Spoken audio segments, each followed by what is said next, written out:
Assalamualaikum warahmatullahi wabarakatuh. Waalaikumsalam. Kami dari kelas 4A akan mempresentasikan mengenai perbandingan sistem pemerintahan yang ada di Iran dan Perancis. Kepada presenter dipersilakan. Oke, terima kasih kepada moderator. Jadi di sini kami dari perwakilan kelas A akan menjelaskan mengenai perbandingan politik pemerintahan Iran dan pemerintahan Prancis. Oke. Nah, yang pertama di sini saya akan menjelaskan mengenai pemerintahan Prancis. Di mana Prancis ini merupakan sebuah negara republik ya, di mana berbentuk negara kesatuan. Nah, Prancis ini menganut sistem presidensial, semi presidensial, di mana presiden sebagai kepala negara dan juga kepala pemerintahan. Akan tetapi dalam menjalankan tugasnya, presiden ini dibantu oleh perdana menteri. Oke, selanjutnya yaitu mengenai sistem pemerintahan Iran. Ya, dalam sistem pemerintahan Iran ini, ya, sebelumnya Iran ini termasuk sebuah negara yang ada di Timur Tengah, di mana dia itu terletak di Asia Barat Daya. Nah, dalam sistem pemerintahannya ini sejak jatuhnya dinasti Shah Iran, di mana pada saat itu sebagai kepala negara ke-12 yang diwakili oleh Faqih atau Dewan Faqih. Nah, berdasarkan asas-asas umum konstitusi Iran, bentuk pemerintahan Iran ini adalah Republik Islam. Nah, pada pemimpin tertingginya di puncak struktur kekuasaan Iran ini terdapat yang namanya pemimpin tertinggi yang pada saat itu bernama Ayatullah Ali Khamenei, yang saat ini juga menggantikan Ayatullah Ruhollah Khomeini, yang mana pada saat itu beliau ini sebagai bapak revolusi dari negara Iran. Nah, setelah kematian ini kemudian digantikan oleh Khamenei, di mana dua orang tersebut memegang jabatan tersebut sejak masa pemerintahannya, yaitu pada tahun 1979. Nah, berdasarkan konstitusi Iran ini, pemimpin tertinggi di Iran ini bertanggung jawab atas penggambaran dan pengawasan terhadap kebijakan umum yang ada di Republik Islam Iran ini. Oke, selanjutnya yaitu mengenai trias politika Iran. Nah, di trias politika Iran ini ada yang namanya pemimpin agung, di mana pemimpin agung ini punya tanggung jawab terhadap kebijakan-kebijakan umum Republik Islam Iran, di mana pemimpin agung ini juga sebagai ketua pasukan bersenjata, terus juga Badan Intelijen Iran. Pemimpin agung ini juga punya kuasa mutlak terhadap adanya pelaksanaan untuk menyatakan perang. Nah, selanjutnya itu ada dalam Undang-Undang Dasar Republik Islam Iran, kekuasaan eksekutif itu terdapat 3 unsur, yaitu ada presiden, menteri atau pembantu presiden, dan juga tentara serta korps pengawal revolusi. Nah, yang selanjutnya itu ada kekuasaan lembaga legislatif, yang dimana dalam sistem pemerintahan yang modern ini kekuasaan ini diwakili oleh lembaga yang disebut parlemen atau di Iran disebut dengan Majelis Syura Islam. Nah, selanjutnya itu ada kekuasaan lembaga yudikatif, yang dimana tugas lembaga yudikatif sendiri itu untuk memutuskan suatu perselisihan yang dilaporkan kepadanya dari orang-orang yang berseteru. Nah, untuk memenuhi tanggung jawab kekuasaan yudikatif dalam seluruh hal yang berkaitan dengan kehakiman, bidang administratif dan eksekutif. Oke, selanjutnya yaitu mengenai trias politika Prancis. Baik, di sini saya akan menjelaskan mengenai trias politika Prancis, di mana trias politika Prancis ini sama dengan trias politika yang ada di Indonesia, yaitu terbagi ada kekuasaan legislatif, kekuasaan yudikatif, dan kekuasaan eksekutif. Di mana trias politika yang diperkenalkan di negara Prancis itu dicetuskan oleh Montesquieu adalah konsep pemisahan kekuasaan dalam suatu negara di Prancis. Konsep ini diterapkan dengan pemisahan kekuasaan legislatif, eksekutif, dan yudikatif. Sistem ini bertujuan untuk mencegah kekuasaan negara yang bersifat absolut dan memastikan hak-hak warga negara. Selanjutnya dijelaskan pembagian-pembagiannya. Nah, di sini ada eksekutif, di mana eksekutif ini terdiri dari presiden dan perdana menteri. Tetapi presiden dan perdana menteri ini memiliki tugas yang berbeda, di mana presiden ini merupakan kepala negara yang memiliki kekuasaan yang absolut gitu, atau memiliki kekuasaan yang kuat gitu, di mana presiden di sini bisa menunjuk perdana menteri, terus memimpin rapat kabinet dan mewakili Prancis dalam urusan internasional. Sedangkan kalau misalnya perdana menteri di sini cuma sebagai kepala pemerintahan gitu, di mana tugasnya itu sebagai operasi harian pemerintah dan pelaksana kebijakan.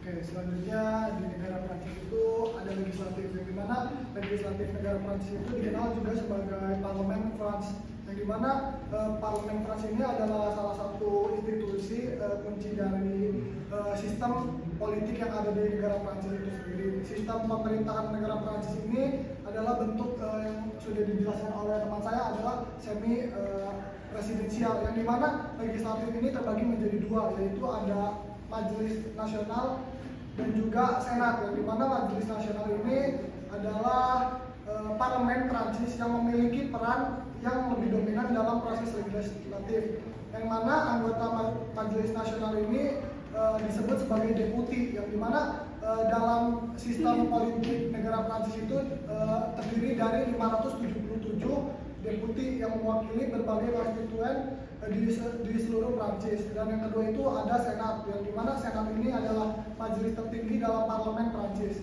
Anggotanya itu disebut sebagai senator, yang dimana senator ini adalah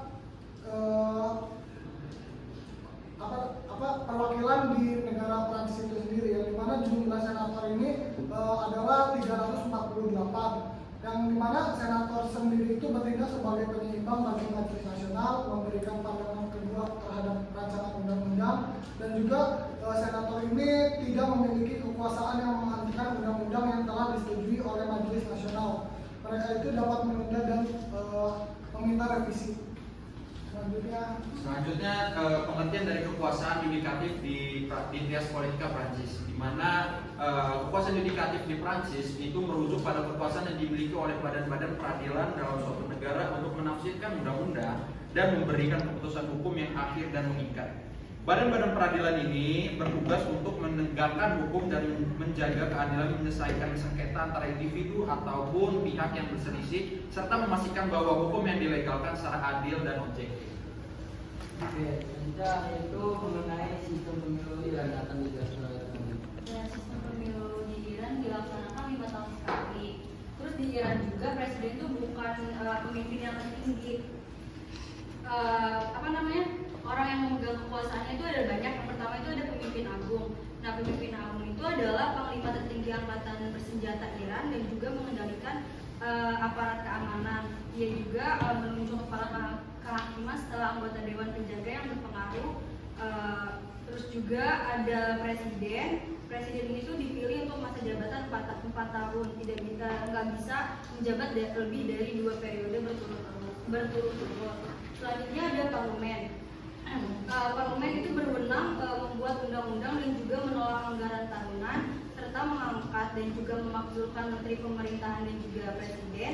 Namun semua undang-undang yang diloloskan oleh parlemen harus disetujui oleh dewan pemerintahan. Selanjutnya ada dewan penjaga. Dewan penjaga itu beranggotakan 6 ahli teologi yang ditunjuk oleh pemimpin agung dan 6 ahli hukum yang dicalonkan oleh dewan hakim dan disetujui oleh parlemen. Anggota dewan ini tuh dipilih untuk masa jabatan 6 tahun, tapi tidak sekaligus. Jadi setengah anggota dewan berganti setiap 3 tahun. Pada sistem parlemen di Iran, dia itu mengandung berlegislatif unikameral, di mana di dalamnya terdapat 290 anggotanya yang dipilih secara publik setiap 4 tahun. Nah, itu bertugas untuk merancang undang-undang, meratifikasi perjanjian internasional, dan menyetujui anggaran negara. Nah, dalam kasus pemilihan parlemen di tahun 2000 ini, kandidat reformis memenangkan hampir 3/4 kursi di parlemen, atau hanya 14% dari anggota parlemen yang baru adalah ulama. Namun parlemen ini masih diawasi oleh Dewan Wali, di mana Dewan Wali ini badan pengawas dan berpengaruh serta memeriksa semua undang-undang yang disahkan oleh parlemen untuk menentukan kekuasaan dengan syariat atau hukum Islam. Itu mengenai sistem pemilu di Prancis akan dijelaskan. Thank you. Jadi di lanjutan nih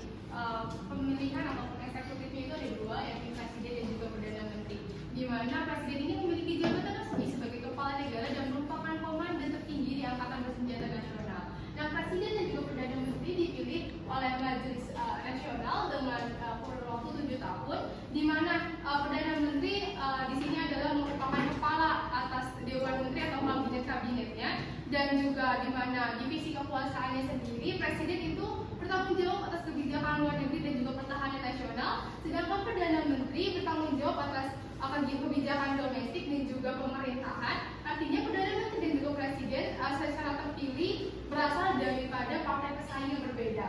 Nah, setiap anggota Majelis Nasional sendiri dipilih secara langsung setiap 5 tahun sekali, sedangkan akan dipilih secara tidak langsung.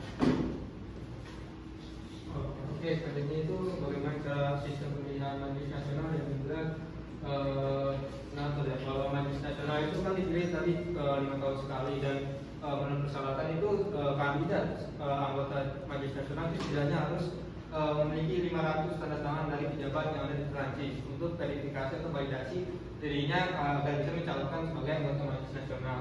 Nah, seperti di Indonesia, anggota Majelis Nasional itu ketika dia memiliki suara dominan dari kandidat lainnya bisa berhak maju ke dalam putaran kedua. Nah, selanjutnya itu kalau senator ini kan dipilih secara mekanisme yang berbeda karena setiap departemen itu memiliki dewan pemilihnya masing-masing. Jadi senator ini bisa dipilih oleh dewan pemilihnya di dalam departemen masing-masing. Karena selain itu juga senator kan memiliki masa jabatan 6 tahun dan juga memiliki kewenangan yang dibatasi dengan Majelis Nasional. Oke, terima kasih kepada audiens yang sudah perhatikan dari presenter yang sudah menjelaskan mengenai pemerintahan Prancis dan juga pemerintahan Iran. Presenter akan kembalikan kepada moderator. Oke, terima kasih kepada presenter. Mungkin akan langsung sesi tanya jawab oleh audiens. Ada yang mau bertanya? Boleh, Firza. Ya, terima kasih baik moderator. Pertanyaan saya itu terkait tadi yang antara Iran dan juga Prancis.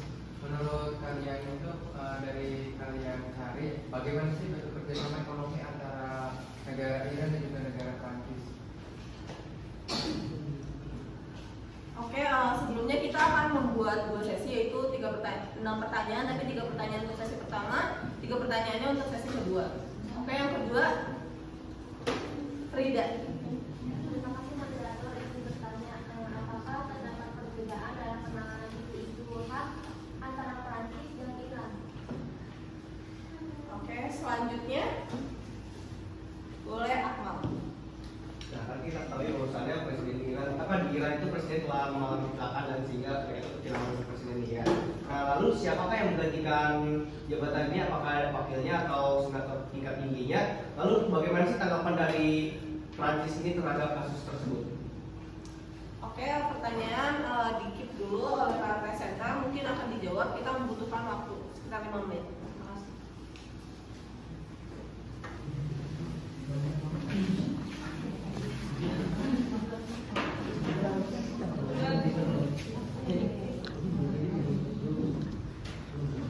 Oke, pertanyaannya akan dijawab oleh para presenter. Pada presenter dipersilakan. Oke, yang pertama itu pertanyaan dari Nian, kayak bagaimana kerjasama ekonomi yang dilakukan antara negara Prancis dan juga Iran. Yang pertama itu seperti perusahaan minyak dan gas kaki seperti misalnya Total, di mana Total sendiri memiliki sejarah panjang dalam beroperasi di Iran. Total menandatangani kesepakatan besar untuk mengembangkan ladang gas South Pars pada tahun 2017 dan juga meskipun sempat terhenti karena adanya sanksi daripada AS, namun perusahaan otomotif Prancis seperti Renault, PSA, Peugeot, Citroën juga memiliki kerjasama dengan perusahaan mobil lainnya. Kesepakatan ini juga akan mempengaruhi bagaimana perekonomian di Iran itu sendiri. Terima kasih. Oke, terima kasih. Untuk audiens ada yang ingin menanggapi? Boleh Kansa. Ya, ingin menanggapi. Jadi saya setuju dengan presenter kalau Prancis itu kebanyakan kerjasama ekonomi itu tentang kayak energi, terus teknologi dan inovasi, terus kayak industri pertahanan. Jadi Prancis itu lebih ke arah memanfaatkan SDA-nya gitu. Oke, selanjutnya ada yang ingin menanggapi? Kalau tidak ada, oke kita lanjut ke pertanyaan kedua. Jadi kan tadi pertanyaannya apa perbedaan dalam penanganan isu-isu hak asasi manusia antara Prancis dan Iran. Nah, Prancis dan Iran sendiri itu memiliki pendekatan yang sangat berbeda gitu dalam penanganan isu-isu dan hak asasi manusia. yang dimana Prancis sendiri itu cenderung kepada memegang teguh prinsip-prinsip demokrasi dan kebebasan individu, sementara Iran memiliki kebijakan yang lebih otoriter dan seringkali membatasi kebebasan sipil, termasuk hak asasi manusia. Nah, Prancis sendiri itu memiliki lembaga-lembaga independen seperti pengadilan yang memegang peran penting dalam menjaga hak asasi manusia. Sedangkan Iran itu seringkali membatasi kebebasan berbicara dan berkumpul serta menghadapi kritik terhadap pemerintahan. Oke, dari audiens atau ada yang ingin menanggapi? Boleh, India. Oke, terima kasih. Jadi saya mau menambahkan ya, dijelaskan oleh presenter bahwa di Prancis juga ada pengawasan internasional, di mana Prancis ini terbuka terhadap pengawasan internasional dan sering bekerjasama dengan organisasi hak asasi manusia. Terus di Iran sendiri juga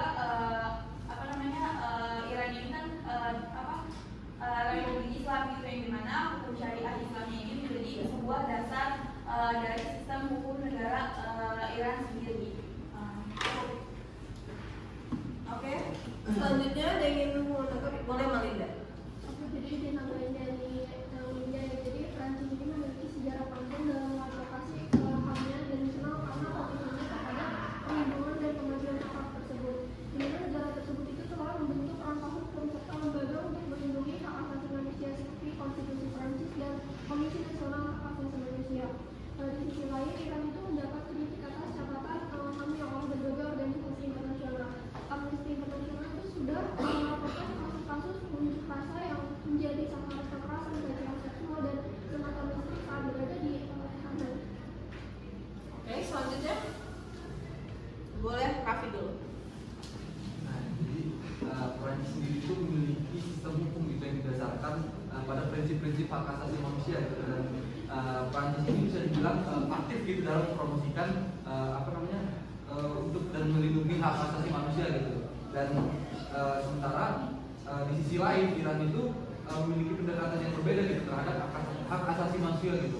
Nah, meskipun konstitusi Iran ini menyatakan bahwa hak asasi manusia itu harus dihormati, namun banyak gitu organisasi internasional yang menyatakan bahwa Iran ini seringkali melanggar hak asasi manusia itu gitu. Seperti pembatasan kebebasan berekspresi, penindasan terhadap hak asasi manusia, dan juga eksekusi mati dalam jumlah yang besar. Oke, cukup tanggapan dari audiens. Selanjutnya pertanyaan ketiga yang akan dijawab oleh Profesor. Oke, jadi tadi kan pertanyaan Akmal, siapakah yang akan mengambil alih tugas ya dan memenang presiden bila pemilihan presiden baru diadakan. Nah, jadi yang pertama itu ada 4 sih. Pertama itu ada wakil presiden pertama, di mana menurut konstitusi Iran bahwasanya wakil presiden pertama ini akan mengambil alih tugas dan juga wewenang presiden sementara itu akan dipegang. Nah, sehingga pemilihan presiden baru itu dapat dilaksanakan gitu. Nah, terus wakil presiden pertama ini memiliki tanggung jawab untuk menjaga stabilitas pemerintahan selama masa pemilihan tersebut. Dan juga memastikan bahwa pemilihan tersebut dapat berlangsung secara profesional dan administrasi negara. Baik, selanjutnya dari teman-teman lain.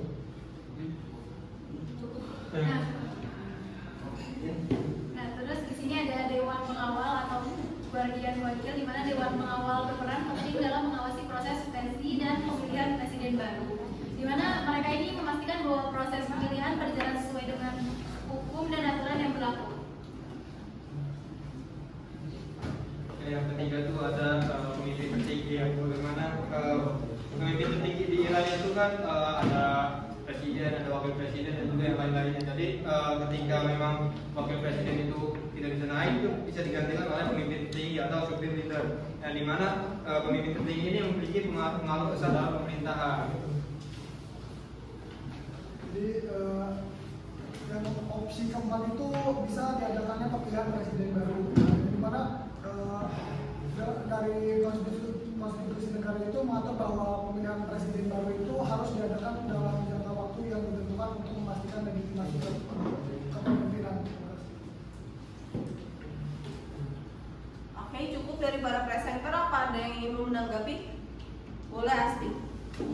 Ya, di Iran kemarin kan presidennya punya terdapat insiden ya, dimana dia meninggal dalam kecelakaan pesawat. Jadi otomatis si presidennya ini digantikan oleh wakilnya gitu.